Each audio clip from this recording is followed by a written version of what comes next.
I hate New Year's resolutions. Why do I hate New Year's resolutions? Because they never work. Like, never.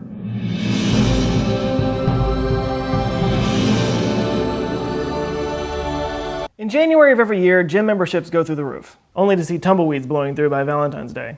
Look, I get it, we all want to make changes, we all want to better ourselves, and January 1st is a nice round number to start from, and besides, we just got through looking back at the last year and seeing how much we just really didn't get done. So why do New Year's resolutions have roughly a 99.9% failure rate? I mean, Charlie Brown kicked the football more often. I think they fail for several reasons. First, I think that, unfortunately, we as people are just not that good at making change without the catalyst of a major loss or catastrophe to spur that change. And as nice and round as January 1st is, in the end, it's just an arbitrary number, and it's really not dramatic enough to really kick our butts into gear. Second, we make changes for the future, not the past, and the problem with a New Year's resolution is once you get started on it, that crucial date of January 1st is already in the past. Future dates work much better. That's why we're so good at getting in really great shape before our wedding, per se. But even that's flawed, because once that date's passed, well, you know, nobody's perfect. And lastly, New Year's resolutions are usually big changes, life-altering changes that require a lot of work and sacrifice that just murder our enthusiasm once we get into it. Hence, somebody who never exercises decides he's going to work out for an hour every day and then, 3 weeks later gives up in pain and confusion, when a steady habit of doing some push-ups and taking a walk every day would be more effective in the long run.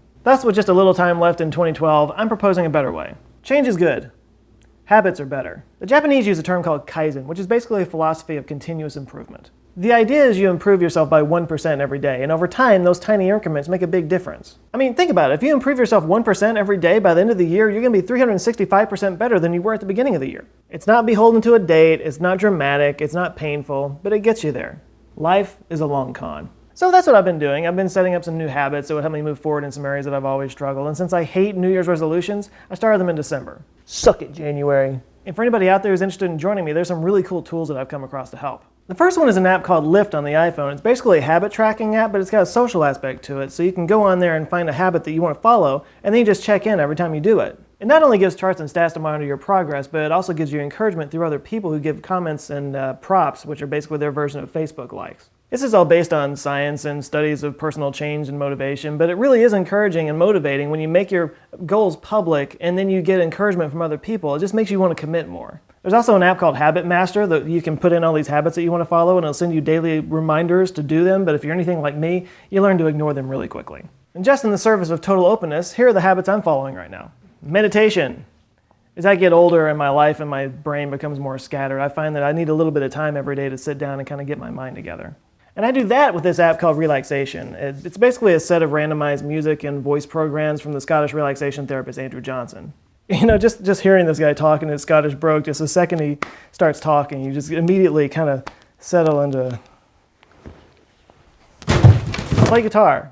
I've played a lot of instruments in my life, but there's always been one instrument that's always eluded me, and of course it's the only one guaranteed to turn a woman on. I've learned a few chords here and there, but I've never stuck with it even a little bit, so now I'm making myself practice just 10 minutes a day. Like I said, tiny steps. Exercise. I've done the P90X thing before, and if there's the one thing that I learned about it, it's that consistency is key. So I'm making myself exercise just a little bit every day, even if it's just a little kettlebell swing exercise. Learn Spanish, because it's about damn time. Took it in high school, took it in college, even worked at a company where I was editing Spanish language commercials together, still can't speak it. I found 2 good sites for learning a language for free online. One of them is called Memrise.com, and it's a good, fun, game-based kind of thing, but my problem with it is that it just kind of is a flashcard deal. It just kind of shows you the words completely out of context, which can be kind of confusing. LiveMocha.com fixes that. LiveMocha is a really cool setup where you actually interact with people in their native language. So like a Spanish person who's trying to learn English and you're trying to learn Spanish, you guys would kind of coordinate with each other and review each other's work. It's a really interesting setup, and they teach you by showing the words and showing the picture with the words and then the English translation. It shows you in various different ways. It's more visual, and it's a lot more like Rosetta Stone, which I've used before. But it's all for free. Anyway, I'm going to do a lesson on each one of these every day. Write at least 3 pages in a screenplay every day. The why goes without saying. And finally, read from a book every day. You'd be shocked to find out how little I actually read. As a writer, it's embarrassing, frankly. But it's not my fault. Seriously, who has time to read? So I picked a low number to ensure that I can actually do it every day, but high enough to where I'll actually finish a book before I go on Social Security. I picked 20 pages a day. And one last thing is a way to keep all of these habits and projects in line is an app called Clear. It's a very simple, very cool app that lets you design lists of daily chores and stuff like that, and you cross them off as you go.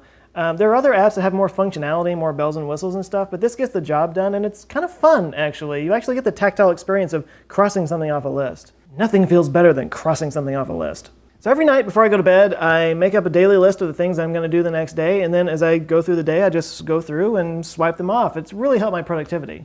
So from now on, if it seems like I'm acting like I'm 1% better than you from one day to the next, it's because I probably am. Unless you're doing this as well, which I hope you are. But regardless of how you do it, I wish you a Happy New Year and a great and productive 2013.